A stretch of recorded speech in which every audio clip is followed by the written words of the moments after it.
Hello everyone, it is 10:01 p.m. Central Time on Saturday, June 18th, 2016, and I've got you here on my live stream. I'm going to welcome the 188 people that are currently in chat into the chat, and I also want to welcome anybody new that hasn't been here before. We're currently looking at a stream of live earthquakes. And if you're not familiar with what Earthquake 3D is, it's a program that pulls feeds. In this case, we're going to be looking at the USGS last 7-day feed, looking at everything 2.5 and greater. I'm going to turn it down just to make sure it's on the last 48 hours. And what we're going to be talking about is just the most current earthquakes. And a lot of people have been asking me, why am I doing this? Well, if you don't know, we're trying to document and keep track of the earthquakes that strike throughout the week and compare it to the earthquake forecasts that I issue. Unfortunately, YouTube hasn't been saving these to my YouTube channel when I'm done doing a live stream, or every 12 hours it's supposed to save. Hasn't been doing that. Last night's broadcast, I spoke for 40 minutes, and at the end of the 40 minutes, YouTube shut me off, just turned me off, and the 40-minute update was gone for good out into the ether, and it still hasn't reappeared. Here we are 24 hours later. So I wasted 40 minutes last night. I'm not going to do that tonight. So I really just want to show you what's happened since last night. And to do that, we just looked at the last 7 days, 48 hours, just to show you what happened in the US over the last 2 days. Now we're going to turn it down even more, and we're going to look at the last 12 hours of earthquakes. Now, down in Southern California, two things are going on. We've been talking about Southern California for 8 days since the 5.2 earthquake struck near Salton Sea. And the reason we've been talking about Southern California for 8 days is the swarm that's been carrying on all around Salton Sea, mostly to the northwest. A viewer of mine went down there, and I'm going to be getting video from her in just a little bit. All around Salton Sea, she drove basically to the south portion of Salton Sea, back up the coast, and reported that there's no new geothermal activity, no magmatic activity, no noticeable rise or buckles in the roads or anything like that. And that's good news to hear. Now, the swarm since last night has cut in half. So if you were to look at this last night, the stack was double the size. And now we're going to look at the last 24 hours of earthquakes entirely since my update last night. And you'll see, again, we're at about half the stack that we were a day before. So what does that mean? Well, it means that we're finally starting to see this thing lose steam. No pun intended. It's starting to fizzle out. Now that's good if we don't see another larger earthquake. Unfortunately, I'm guessing we're going to be seeing at least one magnitude larger than the largest earthquake we've seen here over the last day, which takes us back up into the upper 3, lower 4 range in Southern California in the next day or two. And I'll be getting my earthquake forecast out tonight because of all the BS that I had to go through over the last day. Didn't get it done today. That's fine. Not a big deal. We're on day 7 going into day 8 internationally, so we'll get that out by tomorrow. But Southern California, it looks like the activity is starting to spread out and die down after 8 days of swarms. And if we see a larger earthquake, then that's going to switch things up. Luckily, we didn't see any kind of eruption off this. That's good news, right? Everybody's happy we didn't see any kind of blast off that. However, the swarm that carries on is one which is basically now spreading to the west-northwest. And look at all these earthquakes over the last 24 hours. Compare this to yesterday. Well, you can't because you can't see my update from yesterday. But you'll see there's double the earthquakes to the north than there were just a day ago. So most of the activity was down to the south over the last day, and then over the last 12, 15 hours, we started to see new swarms break out, and I'm talking at least 20 new earthquakes in the 0 to 1.0 range, small microquakes. And again, they're all striking at pumping operations and dormant volcanoes. Up to the north, remember all those explosions that I told you about? All these different earthquakes that showed up as explosions? Well, after we all made fun of that and called them to task for it, now 2.0s showed up that are not explosions in the same spots where there were explosions yesterday. Something's going on there.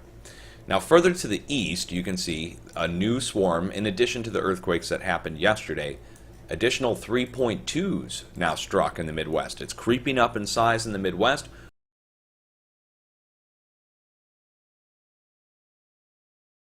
We were looking for mid-3 to 4.0 earthquakes to strike in the Midwest, and now it looks like that's starting to occur, at least in Oklahoma. Further to the east, 2.0 at the New Madrid, and you can't see it on the map here now, I talked about it last night. A 3.3 struck in South Ontario, north of the Great Lakes, and that was two days ago, or 3 days ago. And that would have played into the forecast, of course, overall. I would have told you about that 3 days ago. Unfortunately, the Canadian agency doesn't have a feed that we can use on Earthquake 3D. No ATOM feed, no CSV feeds. It may have an RSS feed, maybe that's it. But again, the Canadian agency kind of lacking on that. So we'd have to go to their site and check daily, which I don't, but I will starting this week going forward, since the USGS is not going to be reporting a 3.3 right at our border, and that's pretty significant for the Northeast. For the USGS to not have that on the feed, even though they share information with the Canadian agency, that's just too weird, right? So let's look at the international activity and understand what's happening internationally. And just really quick, again, this is just a recap of what happened today. I'm not doing any kind of forecast. I'm not making any kind of detailed presentation here because there's no point in doing it. And I'm kind of fizzling out on the nightly updates because guess what? They're only going out to, how many people are in here right now? 200 people. 200. What good is it? You can share this video out and it'll be gone in 2 hours. What I'm doing right now will be gone in 2 hours for good. So, unless you're here now, there's no point in actually doing the information. That's why I'm so bummed out about this. I was doing this live stream as an attempt to try and document my forecast throughout the week, and now all it's serving is a chat room with a spinning globe, real time, in case you're lucky enough to come on at any given time and catch it for 2 hours time. It's just BS. So anyways, let's get back over to the earthquakes. Internationally speaking, we got a silent area. You guys know where to watch on silent areas. I've already gone into this 1,000 times. If you don't know what I'm talking about, silent areas, normally we see movement happen across the West Pacific. Pretty much the whole spread of the West Pacific is normally showing 4 and 5.0 earthquake activity. When you don't see earthquakes strike in a spot over a day, 2 days time, that means there's usually building pressure in that area. And now you also have to take into account the deep earthquakes, which occur down below the plate, that cause a shallow upwelling of pressure that causes a shallower, larger earthquake within a day or two. Yesterday we talked about the deep 4.0, and it's a real shame that you can't see my video from yesterday, because we talked about the deep 4.0 here west of Japan, and then there was a 4.2 down here in China. Now, a deep 4.1 has occurred along the Izu Ridge to the east of Japan, with a follow-up 4.8 that occurred, well, roughly within the same amount of time, the USGS taking a long time to report that 4.1 for some reason. So what does that mean? It means in the West Pacific we're going to see a shallower, larger earthquake in a nearby area to this 4.1, most likely either just slightly north or slightly south of the 4.1 location, and it should be 1 to 2 magnitudes larger, which puts it right on mainland Japan for a 5 to 6, or right on the Izu Ridge for a 5 to 6. Short stretch, right in here on either side of the deep earthquake, again raised high off the globe, signifying its depth, and again it should be 1 to 2 magnitudes larger than the deep earthquake, taking it up into the 6.0 range. Now I'd also like to show you the European agency earthquakes. These will show us all our smaller European earthquakes and the earthquakes that the USGS just doesn't bother to report to us. From my update last night, if you were one of the 200 people that were in here, you'll know I was talking about South Chile and how the earthquakes spread down the coast and go over to the South Sandwich Islands. And just as expected, an earthquake struck right down here at the south tip of Chile, equal to the size of the earthquakes that had been spreading down to the south. Whatever was left over spills down to the south and then eventually goes over to the South Sandwich Islands. So I guess in tomorrow or the day after, we'll have to watch over here in South Sandwich now that the pressure has transferred all the way down to the south tip of Chile, releasing with just a 4.4 anyways. Not a big deal with that, but just pretty cool to see it happen, right? Earthquakes forecasted. Then, finally, a 4.9 struck over here in the mid-Atlantic ridge. And again, that follows, as we always see, the pressure transfers underneath the plate into the southeast. And in this case, it released down here at the central mid-Atlantic ridge at the Panache? La Franache? I can't remember the name of it. There's so many. The fracture zone. Each one of these lateral lines is a different fracture zone. There's, thousands of them. So trying to remember the name on that is sort of hard. European-wise, though, when we look at the smaller earthquakes, South Europe moved just as expected. Where do we warn? We warned South Europe because the pressure button was reset with the 4.4 that struck up at the North Pole that I talked about last night. Again, video gone, can't see it, too bad. But we talked about that yesterday, the 4.4, and how the pressure button was reset to the south, and we should see a new swarm of earthquakes strike down to the south, including North Italy. Well, you can't see it on the map here now. North Italy was struck by a 2.9 right at the Swiss border. That's now fallen off the last 50 earthquake feeds since last night. However, the swarm has picked up all across South Greece. You can see it here on the map, going from Greece right over to Turkey. And we said Greece, Turkey, over to the Caspian Sea. This is the Caspian Sea here. And the other earthquake that struck southeast of the Caspian Sea. And this means over the next few days, we'll start to see the earthquakes creep back up to Central Europe again. So it goes back down to the south, then it goes back up to the north. So we'll have to watch that location over the next several days. I really wish my videos could save. It would give me hope in the future and that I could do something that makes a difference. But when I'm just broadcasting out live to the ether and that's all that we're getting, I mean, it's kind of a bummer that I don't get to save my live streams like everybody else. Especially when there's total trash being saved on YouTube. Everything from pointless games to live streams from standoffs in Oregon. They allow all that stuff to save. And, yeah. So I hope you guys had a good night, and or at least a good weekend so far, and I hope you have a good night tonight. Have an earthquake plan ready and be prepared just in case. In Southern California, while the swarm cut in half, now we have to watch for a larger earthquake to strike in a nearby area. Where are we going to watch? We're going to watch the nearby volcano to the north-northeast, and volcanoes to the north-northeast. That puts Pisgah Crater, Amboy Crater, going right up to Long Valley Caldera at the border of California and Nevada, over to the east. Let me zoom in here. There we go. Over to the east. So we have to watch this location for at least one magnitude larger than the largest of the bunch that struck today, and they would go up into the 3.0 range that struck today. That takes us up into the 4.0 range over to the east.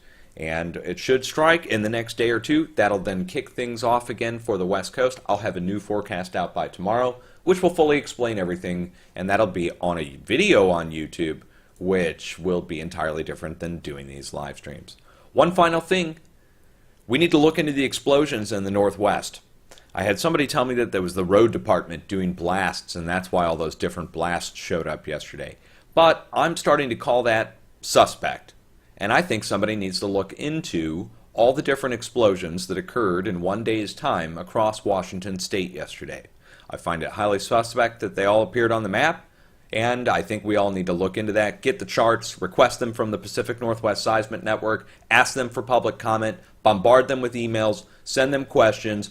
Again, contact the Pacific Northwest Seismic Network and ask them about all the explosions. And you want to see some charts and you want to see some different stuff that they can provide because you're curious about what's causing all the blasts in the Northwest.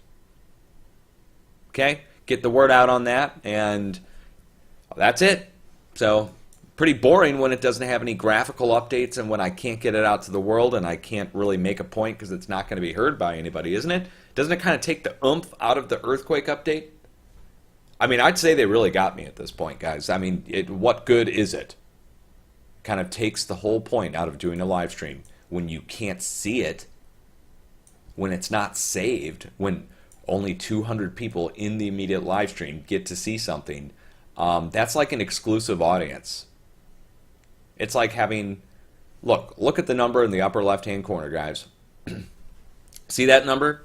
146, 358, right? Let me just turn it off and turn it back on, make sure it's the most recent number. Yeah, there we go. Okay. Now, There's 258 people watching right now. So take the 258, minus it off from the 146, 358, and that means there's 146,100 people that I'm not going to reach, never going to reach, even though I'm doing my best work and forecasting down to the very fine spot on earthquakes. That is BS. And I'm not going to do it that way. I'm not going to roll like this.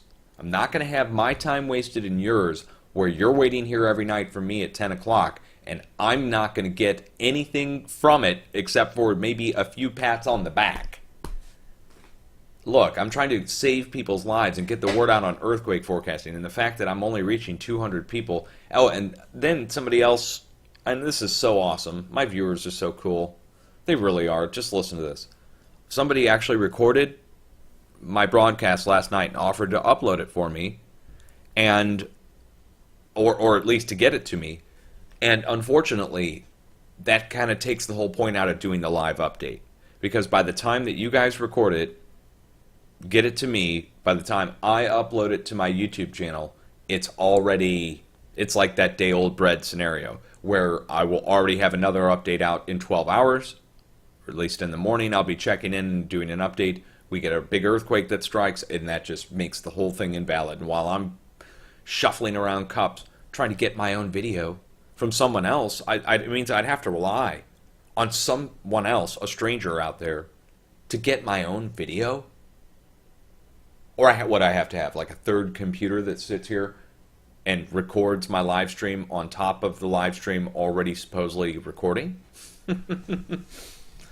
And never mind YouTube just, posting everybody else's crap like normal. And again, when I got done last night, as soon as I got done doing a detailed, man, I put so much time into last night, and it was awesome. Last night's broadcast was great. And right when I got done, right at the end, as I was telling my little story to sign off, boom, they kill it. And then everybody says, dude, I can't rewind. Why can't I rewind? And I go, what do you mean? It killed? What do you mean it's dead? It didn't die for me. Then it came back on, and it was gone. And then I shit myself. And I shit myself all night, and I shit myself this morning, and I brooded on it all day today, and here I am tonight. So, what can I say? The powers that be don't want you guys to get earthquake information from me. They have effectively eliminated that. And tonight, what I do tonight, right now, everything I say now, will be on the stream for like 2 hours, and then it's gone. And unless I want to get it from someone else, go and upload the little update to my channel as a new video, and then all of a sudden I got everybody, oh, Dutch, why are you uploading these videos? What are all these videos with the spinning globe? Why are you filling up my feed with all this? And I got message after message when my videos were posting before. Everybody in the world shitting themselves. Oh, you're not going to quit doing forecast, are you? Oh, la, la, la, la, la, la. And I was like, are you kidding me? Everybody's going to freak out over me doing a live stream? Like, dude, all I'm trying to do is document the damn frickin' earthquakes that are matching up with my forecast. That's all I'm trying to do with this damn live stream. But no, no, no. Can't have that, can we? So, I had a lot of thinking to do today about just what it means and what I'm doing and what effect I'm having. And I've come to the ultimate conclusion that, again, I'm going to come through on my end with the book and with the experiment and with the forecast weekly. Everything else, I'm, at this point, what am I? I'm not a superhero. Guys, I'm a normal person. I'm just like you, okay? I can only take so much. You can only do so much. I'm not here to be the frickin' president. I'm not here to be the leader. I'm not here to be... I didn't want any of this. I didn't want to discover any of it. I wish I wouldn't have. I'm doing it as a reluctant frickin' do-gooder. I'm idealistic, but I'm also freaking normal. And I've got a wife to worry about and a family, and they're worried about me. God, they're worried, man. They see me just getting destroyed. You know, either I'm the butt of a joke at one end or I am the butt of a concern at the other. And for what? For science, guys, man. For fucking science. Pardon my language, but for fucking science, man. So you want to, oh, Dutch, don't rant. Oh. Butthurt feelings. That's going to be a chapter in the book. It is. It's going to be titled Butthurt Feelings. It'll be right at the end. It's going to call the whole book into question. I'm kidding. It's not going to be in the book. At least it's not going to be called that. Yeah, it'll be called Drama. Yeah, Drama 2.0. Drama Reloaded. So, anyways, there we go. Live stream's done. The update sucked, but what does it matter? I'm serious. Like, look what happens when I don't put in the effort. It turns into, and this is no offense to them, but it turns into a BP Earthwatch or W77 earthquake update. Which is just like me waving my mouse around, just like, this fracture zone here and this fault zone there, and yeah, it's the earthquake is happening and all this stuff. Okay, so, and they seem to have that all under control now too, don't they? The copycats. Anyways, I'll be back. I'll be back for a Q&A at some point, and probably about the next hour, and I promise I will be. We'll do a question and answer, and I'll give detailed question and answer. Since they're not going to allow it to be posted, I'll give you all kinds of dirt and scoop on everything. I'll mention names. I'll do it all.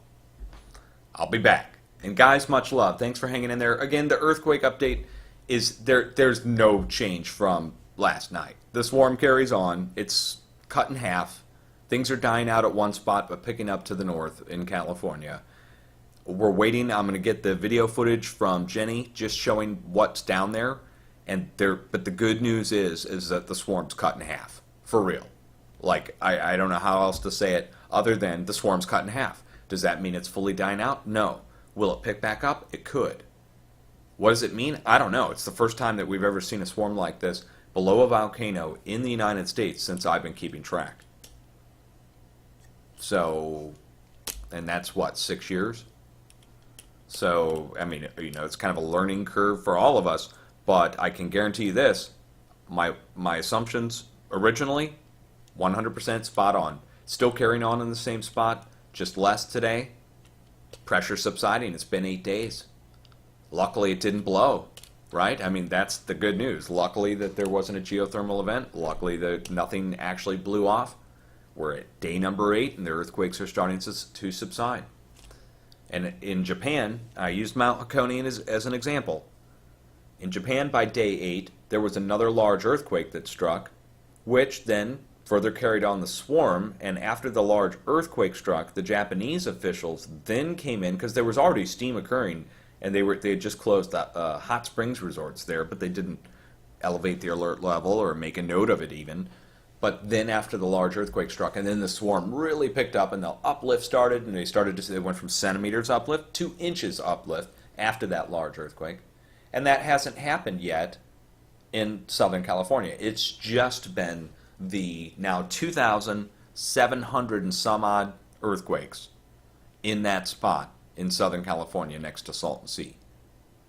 So that kind of just says it all, with 2,000 earthquakes centered around in a semicircular area right next to the magma chamber in Salton Sea. It lets you know that my original supposition on that was 100% spot on.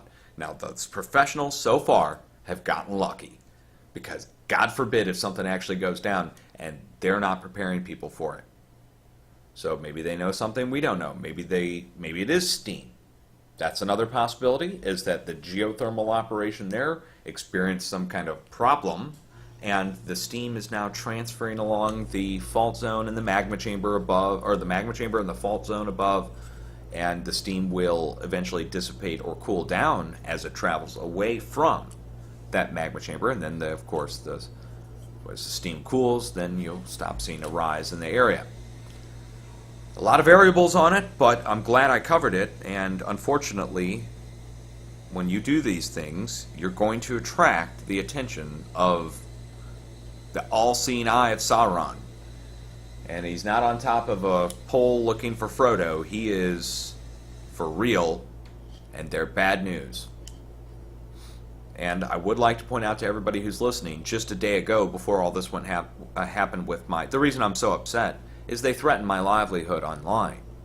You gotta understand that my website was shut down, that I got flagged down by Google for a post on Yellowstone from a year ago, where they just flagged it on the 15th, no, actually on the 16th, and told me that they were going to turn off all my money-making capability on YouTube and Google if I didn't remove the post on the guy who got burned for out hiking with his dogs when he...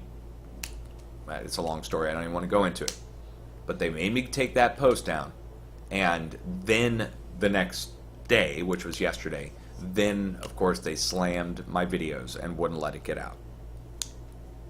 So, it's just a bummer. When you put hours work in for somebody and you prepare for a long time for a group of people and you're expecting your video to share when it's done like every other damn YouTuber that's out there when they do a live stream, and then it's just gone.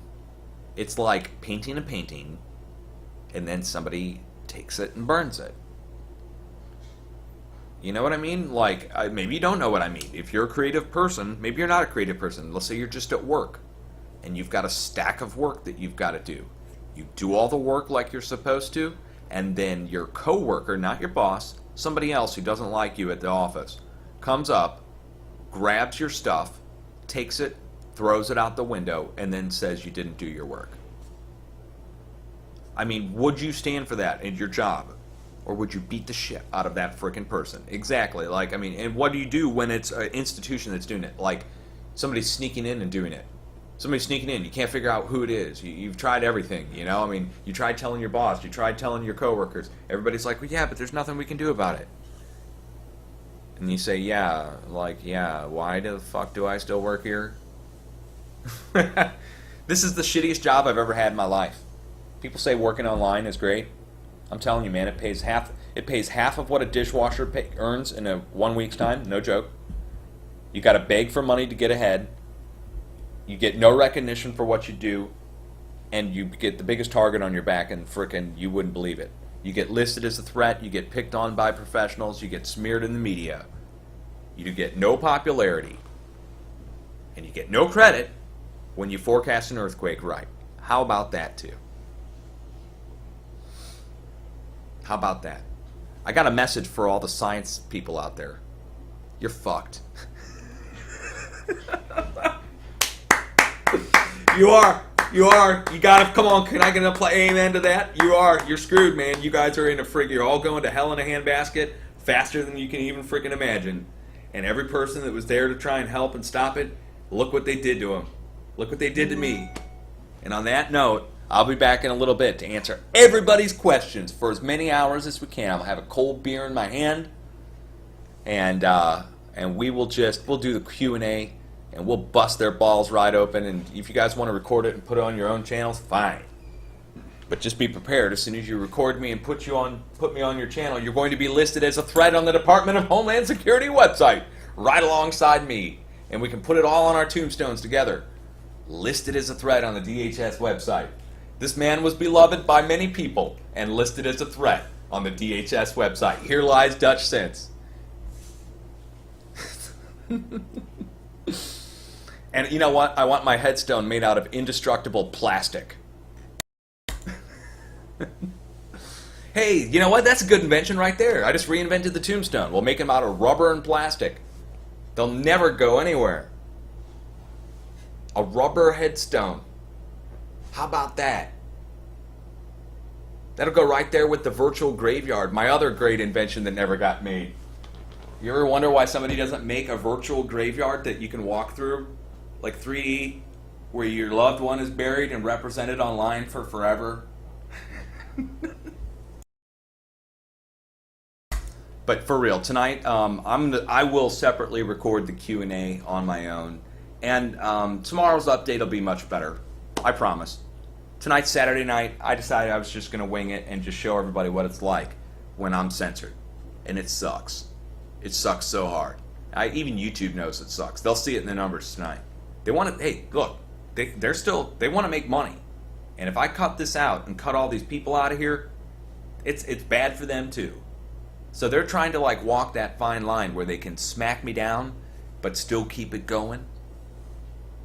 And I wouldn't shut her down. I will never shut it down, guys. I'll never quit. I promise you that. I'll keep every promise I ever made and then some.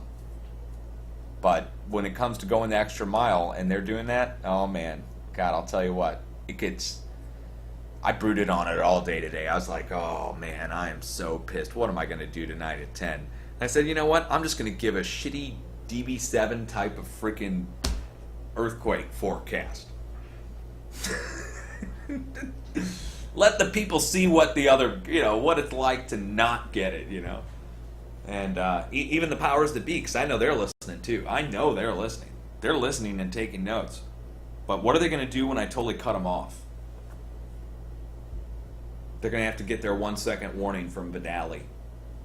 Here's your 1 second warning. Ding!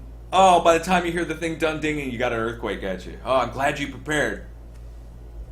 I need another $8 million for this new forecasting system. We'll give you a 2 second warning next year. No shit. 2 second warning, guys. For millions of dollars a year, that's what they just collected.